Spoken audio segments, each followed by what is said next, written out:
Hollywood is officially on strike. Many people are confused. Many are wondering what exactly does this mean for their favorite TV series, films that are currently shooting, wrapping shooting, and those that are in early development. So we're going to talk about all of that and a little bit more in this video. So the last time we had a strike that's even comparable to this would be the strike in the late 2000s. Which of course saw various TV shows and films impacted in major ways. TV series lost their footing and never recovered. Films were scrapped or rushed into production and ended up bombing, potentially killing off multiple major big franchises. It was a huge problem. Now, of course, again, Hollywood finds itself in the middle of another strike. Over 60,000 members will be going on a nationwide strike starting on Monday, unless their demands are met. This would mean stopping productions for things currently shooting, films and television series, and this would extend way beyond just Hollywood and the United States, as it is a major ripple down and trickle down effect. Now, exactly what is this over? Well, the people, the 60,000+ people that work in the industry, want to get paid.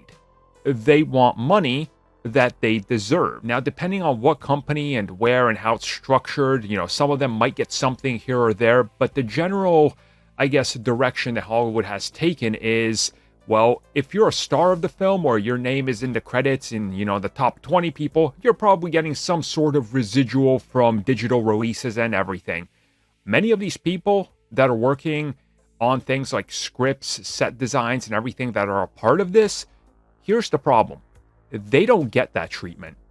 So let's say you work on something like, for example, the next big $2 billion film, right? Let's say Spider-Man. Sony doesn't have to pay you at all any royalties from sales of digital to streaming to those giant contracts they struck with, Netflix, for example. You get none of that. Now, this used to be different back in the day. VHS TV sales, box sets, you would get residual trickle-down effect money. And that accumulates.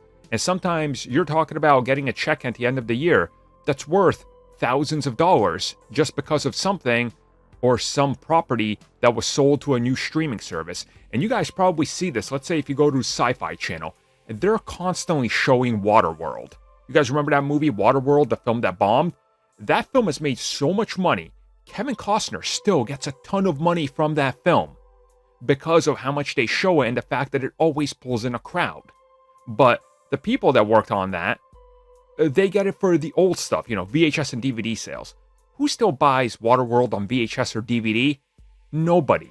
So they're fighting for this because they want new contracts where if they're working on your upcoming, let's say, I don't know, Daredevil season, whatever, reboot or whatever, or Werewolf by Night or Red Hood spinoff or whatever, they want it guaranteed that they're going to have money after they're done doing their job. If anybody's mad at this, if anybody's against this, I'm sorry to tell you, you're being a corporate shill. You have to stand with the people. Stand with the people that are demanding more money. And sure, might it affect your next MCU project not hitting on time? It might. But guess what? It's also affecting thousands of people working on that project that may or may not have a job after it because of how the industry works. This is the same thing in gaming. This has been an issue for years on now, and it's just becoming more and more prevalent. So the strike is happening. Are things going to get delayed? Maybe, maybe not. Maybe they can work it out. But let's look at it this way. Let's say if all 60,000 of these people work on Secret Wars, which is definitely not going to happen. They have 1,000 people max. Let's say all 60,000 people work on it, right? If they all get a small percentage of the residual, when Secret Wars makes $3 billion at the box office, what is that really going to be to the bottom line of that film's finances? $3 billion? They'll maybe owe 10 million tops over the course of 5 years of residual, if that. Is that a whole lot to 60,000 people? To share $5 million? No, it's not. So Hollywood needs to figure this out because people deserve to get paid for the hard work they put in on the things we enjoy. So stand by them and hopefully they win.